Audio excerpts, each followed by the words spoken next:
It was a cold, rainy morning in the city. The streets were wet, and the air smelled like earth and fresh rain. People hurried past one another, holding umbrellas, wearing coats, trying to stay dry. But not Mirabelle. A young woman in her early 20s, walking quickly in the rain. She doesn't have an umbrella. Her clothes are simple, clean, but already damp. She clutches her bag tightly against her chest. Mirabelle didn't have much in this world, just her small job at a downtown office, her dreams, and her little brother at home, waiting for breakfast. Her mother had passed away just last year. Since then, Mirabelle had become a mother herself, not to a baby, but to her younger brother, to Lou, who was only 9 years old. She cooked, she cleaned, she worked, and she hoped. Every single day. She carefully crosses the road, avoiding the cars speeding by. She steps into the puddles slowly, trying to keep her feet dry. She was almost late. Her boss was strict, and she couldn't afford to lose her job, not when rent was due in 2 days. Then, without warning, splash! The red SUV speeds past, spraying muddy rainwater all over Mirabelle's clean white shirt and skirt. Her bag drops to the ground. She gasps. Her body is frozen in place. A moment of silence follows. The red SUV slows down and the tinted window winds down. Inside sits Olivia, beautiful, proud, with long fake lashes and red lipstick.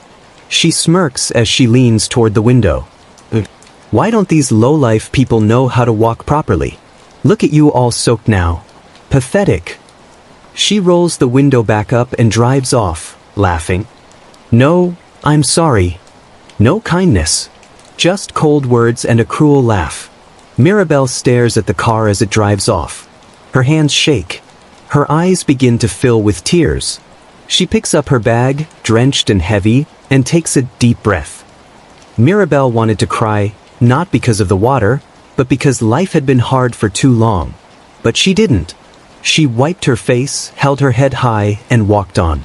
A black car parked nearby. Inside is Chike, a well-dressed, quiet man.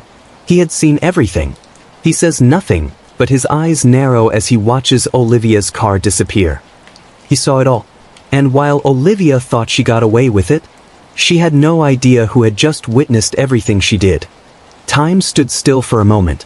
The cold water ran down Mirabelle's clothes, soaking her skirt, her blouse, even her shoes. Her papers were wet. Her pride was bruised. She didn't even look up at first. Her heart was pounding, her jaw clenched. The rain had already made her morning difficult, but now this? This was something else. She wipes mud off her face, eyes wide in disbelief. The red SUV has stopped just a few feet ahead. Maybe the woman would say sorry. Maybe she would show even a little kindness. The tinted glass of the red SUV winds down. Olivia leans out, dressed in luxury, long lashes, glossy red lips, gold jewelry. She looks at Mirabelle with disgust, like she just stepped in something unpleasant. Why are you even on the road? Don't people like you know how to walk? Always in the way. Other pedestrians glance in her direction, but no one says anything. Just silence. Not only did Olivia not apologize, she insulted her, called her low-life. But what does it mean to be low? To have no money? To walk instead of ride? Or is it truly low, to have no heart? Mirabelle looks down at her clothes again. Her once white shirt is now brown with dirt. Her hands are shaking slightly, but she quickly grabs her bag and continues walking. Her pace is slow. Her heart is heavy.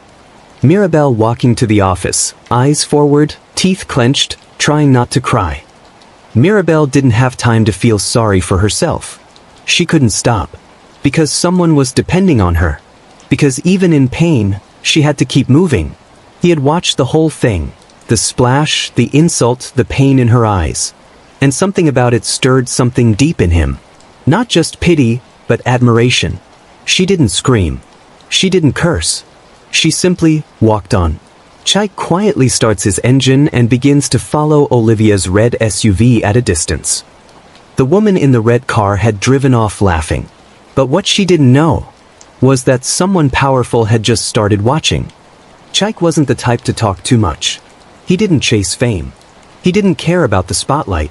He had money, yes, But he also had something more rare, a heart that listened.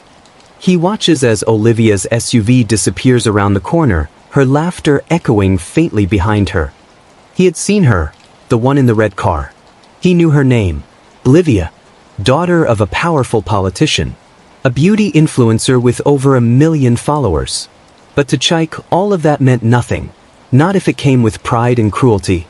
He now turns his attention to the girl who got splashed. Mirabelle. She's walking with her head low, her clothes soaked, but still pushing forward. And then, there was her. He didn't know her name yet, but something about her caught his attention. Not because she was loud or flashy, but because she didn't break. Chike had not always been rich. He knew what it felt like to walk under the rain, to eat once a day, to be looked down on just because you had less. Olivia looking at her phone, smiling. Good morning, darlings. Stay fabulous no matter the weather. Moi. Chike parks 2 streets away and dials a number on his phone. Bayo, I need you to find something out for me. About a girl. Which girl, sir? She got splashed this morning. Outside the 3rd Avenue junction. Works downtown, maybe an admin staff. She's young. So, find out where she lives. Her name. Her story. Everything. He didn't want attention. He didn't want drama. He just wanted to do something, right? Mirabelle walks into a small building, her office, looking tired but composed. 2 lives had crossed paths that rainy morning. One filled with pride, the other filled with silent strength. But fate had just begun its work. He didn't know why yet, but something inside him told him this girl's story wasn't finished. And he was going to be a part of it. People are moving around quickly. Phones ring. Typing sounds echo. It's a normal day for everyone but Mirabelle. She walks in quietly, her clothes still damp and stained with mud. Heads turn. A few coworkers glance at her, whispering. Some look concerned. Others just stare. When Mirabelle walked into the office that morning, she felt everyone's eyes on her. Not because she was late, but because of the way she looked.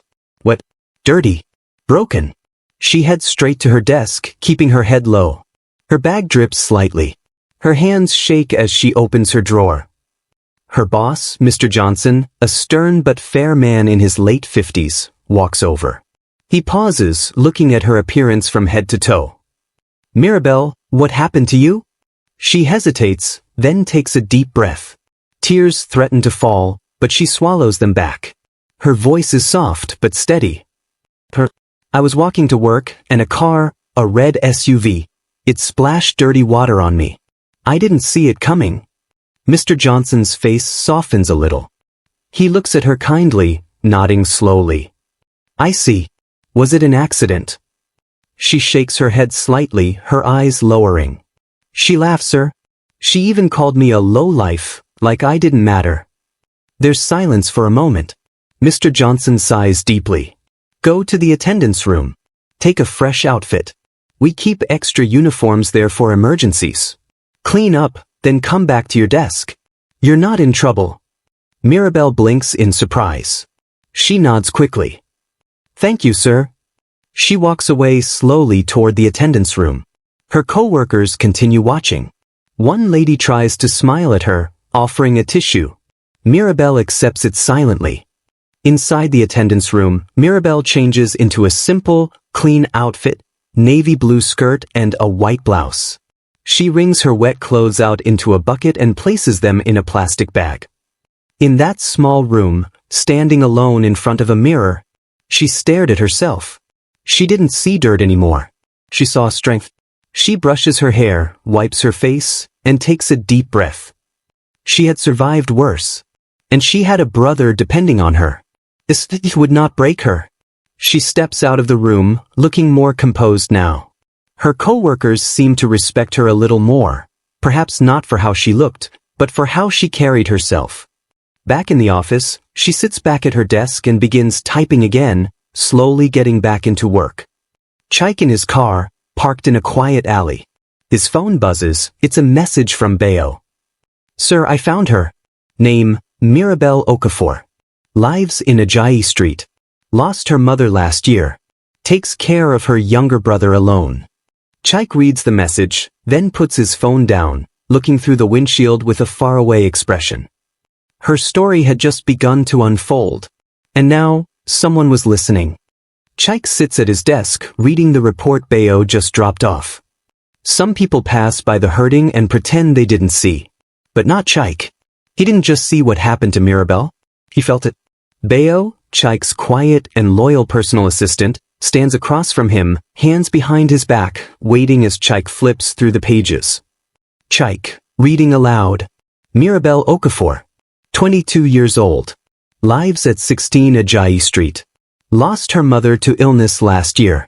Father left when she was 10. She's now taking care of her younger brother, Nonso, he's just 9. She's been doing all this alone? Bayo nodded. Yes, sir. She works as an administrative assistant.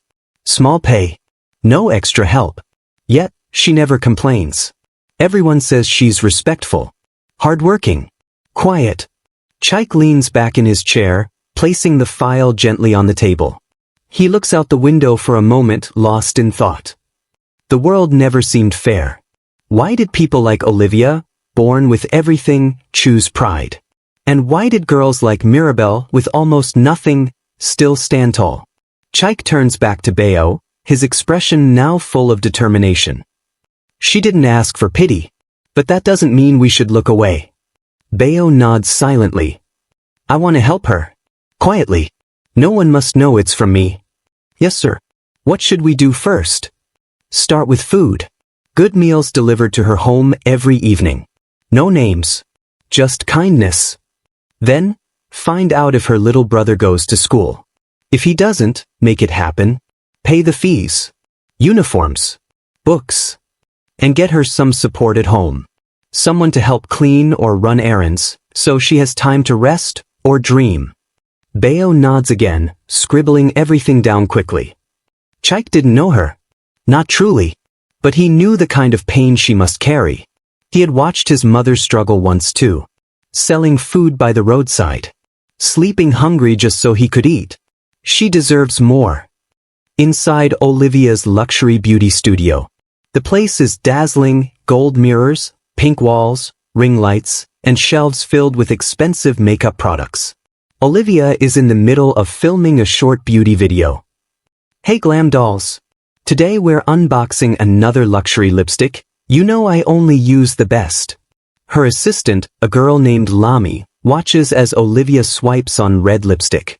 Olivia poses, pouts, and then looks at the camera again. Don't settle for less, ladies. If it's not premium, it's not for queens like us. Suddenly, the glass doors open and Chike steps in. Olivia's eyes catch him in the mirror. She immediately perks up and turns to greet him with a big smile. Chike? What a surprise. I was just thinking of you. She walks up to him in her heels, swaying confidently. Chike stands still, his face calm but unreadable. We need to talk. Lami quickly disappears to the back, sensing the tension. Olivia tries to act playful, but Chike's tone is serious. She leads him to a private lounge in the studio. What's wrong, darling? You look like someone stole your puppy. I saw what you did yesterday. Olivia freezes for a moment, then flips her hair. Yesterday? Oh, you mean that girl who walked into the mud? That was so dramatic. Not my fault she doesn't know how to walk properly. Chike's expression hardens. Olivia, you splashed her, then laughed. And you called her lowlife. She laughs nervously. Oh, come on, Chike. Are we seriously talking about that? That girl looked like a soap towel. It was just a joke. No, it wasn't. It was cruel. You embarrassed her. You humiliated her. Movie camera, Olivia's smile fades. Her eyes narrow slightly. So what? She's not one of us. She's just a poor girl walking in the rain. Why should I apologize? Chike shakes his head slowly, his voice calm but sharp. And that's the problem, Olivia. You think money makes you better than others. But you just showed me how ugly pride can be. There's a long silence. Olivia folds her arms, clearly irritated. I see. So this is about her. You care about her? I care about what's right. Yes. I care about people who treat others with dignity, no matter their status. Olivia walks away from him, facing the mirror, pretending to adjust her makeup. Well, if you like women who walk in mud, go ahead. But don't come crying when she stains your life too. Chike's expression stays firm. He stands.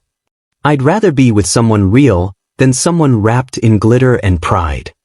He walks out, leaving Olivia staring at her reflection. But this time, she doesn't like what she sees.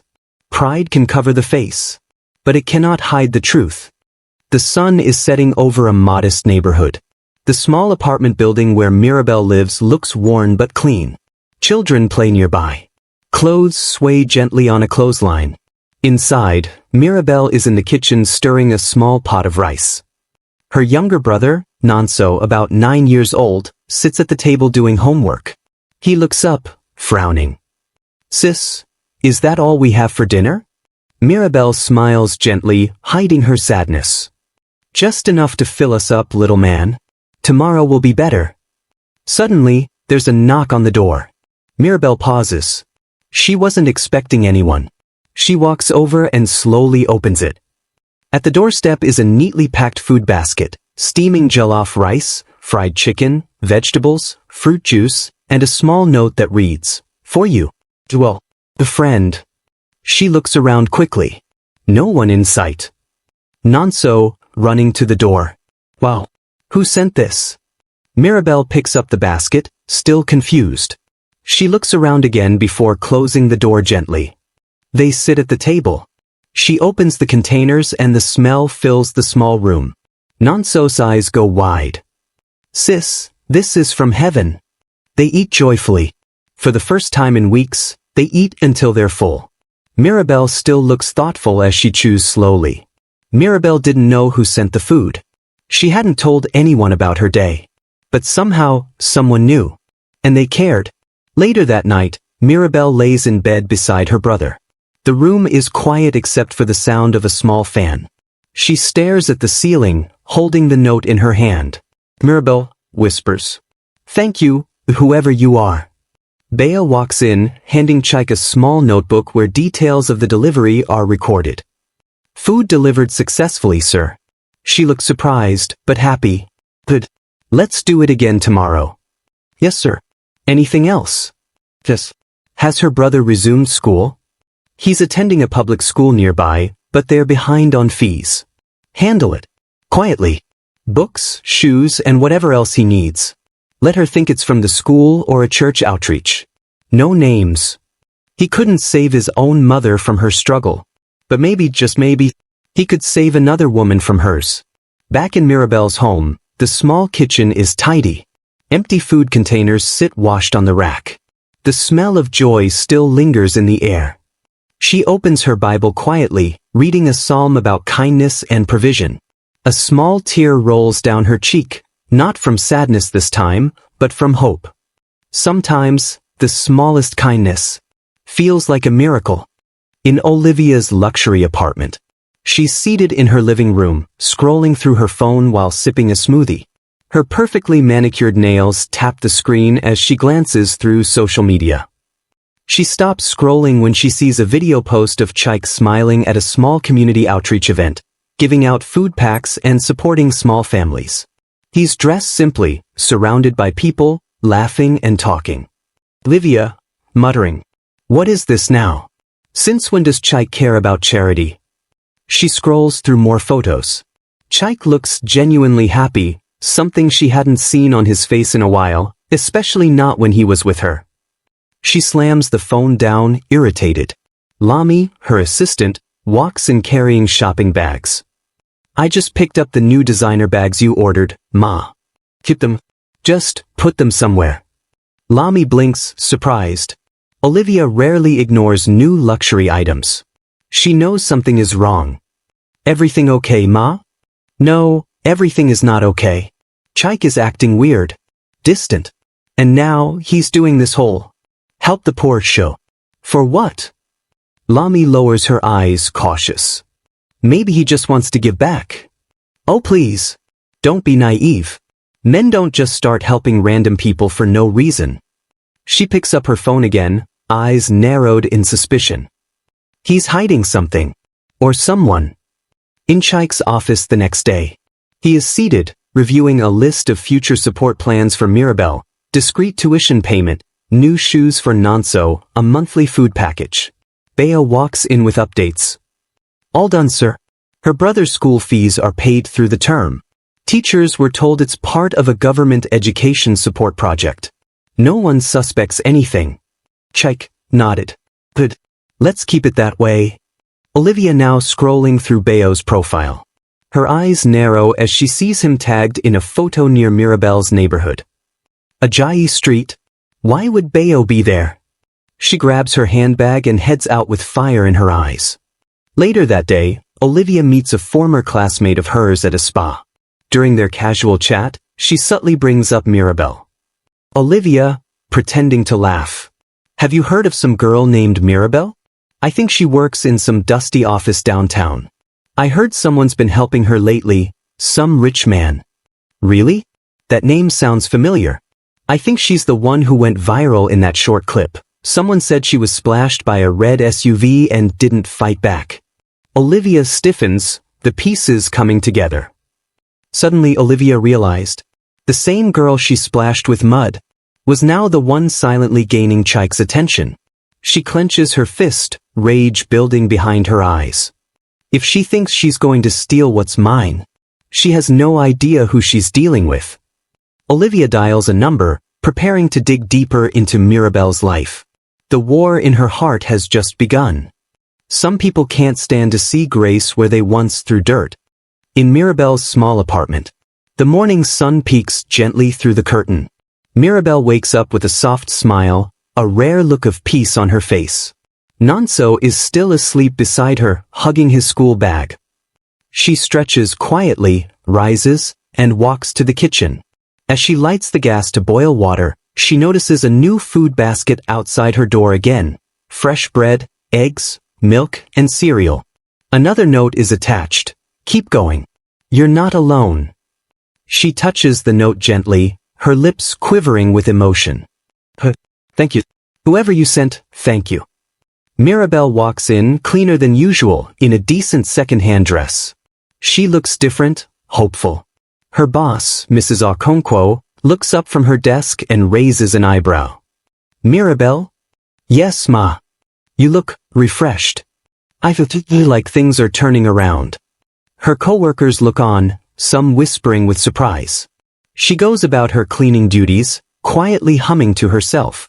The same lady they mocked days ago for wearing old clothes and being splashed with mud now walks with quiet grace. Later, Nonso is seen at school, holding a new backpack. A teacher bends over to him. Nonso, you're all caught up on fees. And you'll be getting lunch from now on, all right? Really? But my sister didn't say. Just say thank you to God. Nonso runs to his friends with joy. He no longer feels different or left out. Cut to Mirabelle's neighborhood. She is walking back from work when an old neighbor, Mama Ada, calls out.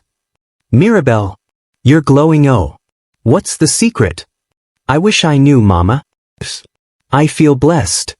She walks into her apartment and finds a surprise, a simple envelope on the table. It's from Community Education Support. Inside is a letter awarding her a scholarship to take weekend computer classes. She gasps, covers her mouth, and sits down slowly. One blessing opened the door to another, and the light that once dimmed in Mirabelle's life began to shine again. That weekend she begins her first class. The camera pans around the modest computer room. Mirabelle sits among other young women, nervous but excited. The instructor encourages them with warmth. She types slowly at first, unsure, but her eyes gleam with determination. She's not just cleaning anymore, she's learning, growing, dreaming again. In Chike's home, Beo shows him a photo from the class. Mirabelle seated upright, smiling in front of a desktop computer. She's special. He looks out the window, a small smile forming on his lips. Sometimes, the greatest beauty is in watching someone bloom, especially when life tried to bury them. Mirabelle returning home, hugging Nonso. They laugh, eat, and pray. It's not a palace, but it feels like home now. Full of hope. In a luxury beauty studio, Olivia is seated in front of a mirror, surrounded by assistants fixing her hair and makeup. But her mind is clearly somewhere else. She stares blankly at her reflection. Lami walks in holding a tablet and speaks carefully. Ma, your latest product video is trending. Over 300,000 views in 3 hours. Olivia doesn't smile. Great. And yet, Chike still hasn't called. She waves her hand, dismissing her stylists. She stands and begins pacing the room. There's something about that girl. What's her name again? Mari something? Mirabelle ma. That one. Do you know she has Chike's attention? That same girl I splashed without a second thought is now receiving his kindness. She slams her hand on the table in frustration. And you know what the worst part is? He's hiding it. No tags, no posts. Just quiet generosity. I know him. That's more dangerous than flowers and Instagram likes. She takes out her phone and dials a number. After a few rings, a man answers. Kelvin, I need you to find me everything about a girl named Mirabelle. Where she works. Where she lives. Who she talks to. Everything. I want to know her weaknesses. Bea walks into Chike's office. Sir, Olivia's been digging. She's asking questions about Mirabelle. Hired as small-time investigator. Tell security to stay alert. If anything happens to Mirabelle or her brother, Olivia will regret it. Back in Olivia's apartment later that night, she receives a folder. She flips through it and scoffs. Cleaning job. Single.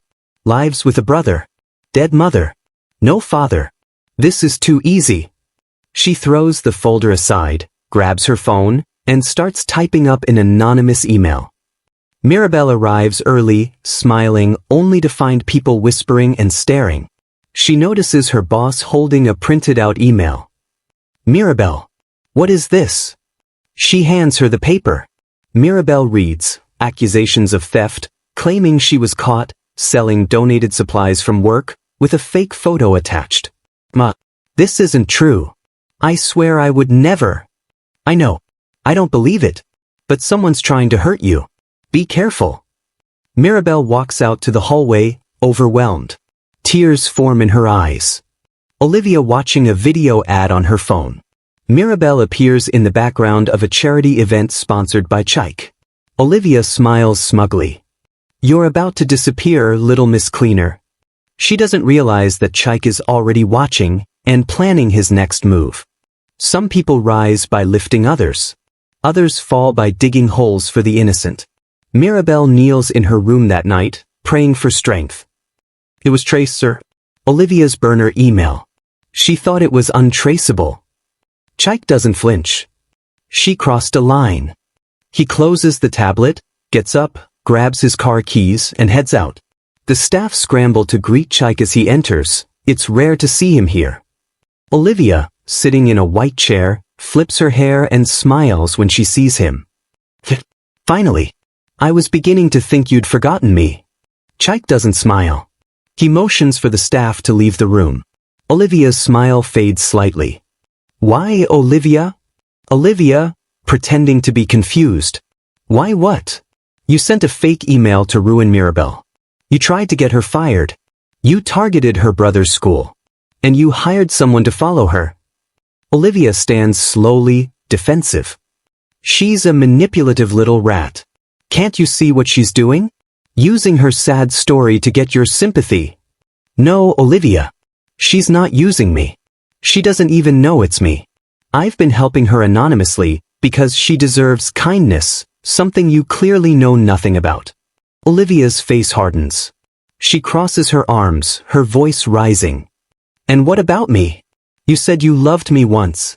I gave you my time, my image, my attention, and now you throw me away for a nobody. She may not have money or status, but she has dignity, humility, and a good heart. That makes her worth more than all your fame combined. Olivia's eyes glisten with frustration. She tries to touch his arm, but he steps back. So what, you're choosing her? A cleaner over me? I'm choosing peace. And she brings it. You bring storms. Olivia slaps the wall beside her in anger, knocking over a bottle of perfume. It shatters. Olivia, screaming. This isn't over, Chike. I made you popular, I can destroy you. You only made noise. My worth was never tied to your spotlight. He walks away, his footsteps echoing as Olivia collapses into her chair, shaking with fury. Outside, Chike stands in the open air, breathing deeply, finally free of the toxic web. Sometimes walking away from what looks perfect is the only way to walk into what's real. Chike driving away, the city lights passing by his window like stars guiding him home. The sun is setting behind the buildings as golden light filters into Mirabelle's modest apartment. Inside, Nonso is doing his homework on the floor while Mirabelle finishes folding some clean clothes. There's a knock at the door. Nonso, jumping up. I'll get it. He opens the door and gasps. Sis. It's the man from the outreach program. The nice one with the big smile. Mirabelle walks over, confused, and finds Chike standing at the door, not in his suit, but dressed casually. No bodyguards. Just him. He holds a small box of gifts and a warm expression. Mirabelle, surprised. Good evening. Sir? Can I help you? Good evening, Mirabelle. I was hoping to finally meet you properly. There's a moment of awkward silence. She recognizes his face. He had once visited her office building on business. But why now? I'm sorry, I don't understand. Chike gestures to the couch. May I come in? Just for a few minutes. Mirabelle hesitates, then nodded. They all sit. Nonso hovers near, curious. You must be Nonso. Yes, sir. Thank you for the backpack. I think it was you. Chike laughs softly, then turns to Mirabelle. I've been the one helping. The food, the school fees, the classes. I didn't want to reveal myself at first. I just saw what happened to you that morning. The car, the mud, the way you didn't even fight back. I saw strength in you. Mirabelle's hand slowly rises to her mouth. Her eyes fill with tears. She struggles to speak. It was you. All this time? Chike nodded. Yes. I wanted to help without making you feel small. Because I see someone incredible when I look at you. The room goes quiet. Nonso blinks, amazed. Mirabelle is now crying softly. I don't know what to say. I'm just a cleaner. Why would someone like you care about someone like me? You are not just anything. You're brave. You're kind. You didn't let hardship change your heart. That's rare. And honestly, that's beautiful. He sets the box down, books for Nonso, a new pair of shoes, and a laptop for her online classes. Let me walk this journey with you. Not from behind the curtain anymore, but beside you. Mirabelle stares at him, overwhelmed. She clasps her hands together, tears falling freely. Thank you. Thank you for seeing me. They sit quietly, the room filled with warmth, hope, and something new, trust. Sometimes, angels wear suits. And sometimes, help comes when you least expect it. Not to rescue you, but to recognize you. Nonso hugs Chike. A small family begins to form, not by blood, but by heart. Olivia seated on her velvet couch, scrolling through social media with a smug look on her face. Her latest beauty product video just hit 1 million views. But her moment of satisfaction is interrupted by an alert, a headline flashing across her screen. She frowns and clicks the article. A well-known blogger has posted a video showing proof that Olivia sent the fake email to defame Mirabelle. Screenshots of the burner email registration, photos of the hired investigator, and even a leaked voice message where Olivia is heard mocking Mirabelle. Olivia drops her phone, eyes wide. This can't be happening. Just then her phone starts ringing nonstop. PR agencies, brand partners, and even the head of a major cosmetic brand she represents. She doesn't answer. She paces the room, sweating. Cut to Chike's office. Bayo is watching the expose on a large monitor. Sir, it's everywhere. Twitter, Instagram, TikTok. People are calling for brands to drop her. Chike nods silently, his expression unreadable. Back in Olivia's apartment, she opens her email and sees them coming in one after the other. Termination letter, brand deal cancelled. Partnership suspended until further notice. Public apology required or legal action will be taken. She screams and throws a glass of water across the room. Her assistant, Lami, rushes in. Ma, you need to say something. Post a statement. People are calling you a bully. I don't owe anyone anything. That girl, she's the one who. She stops herself. The weight of it all crashes over her. She sinks into the couch, shaking. Meanwhile, Mirabelle is walking home with Nonso. She doesn't know what's going on online until a teenage girl on the street stops her. Hey, you're the girl Olivia tried to disgrace, right? I saw the video. You're trending. Mirabelle is confused. She quickly opens her phone and sees it. People supporting her, strangers standing up for her, hashtags like #StandWithMirabelle and #JusticeForCleaners trending. She's overwhelmed. Cut to Olivia the next day, holding a shaky phone to record a video. Her makeup is light, her usual confidence gone. To everyone I hurt. I'm sorry. I made a mistake. I let my pride and jealousy control me. But I was wrong about Mirabelle. She posts it, but the comments are flooded with disbelief and outrage. Pride builds castles in the air. But truth? Truth tears them down. Cut to Mirabelle quietly turning off her phone. She looks at Nonso and smiles. The truth came out on its own. She doesn't celebrate. She just breathes. For the first time in a long while, she breathes freely. In a beautiful park during golden hour, the sun filters softly through the trees, casting warm light on everything.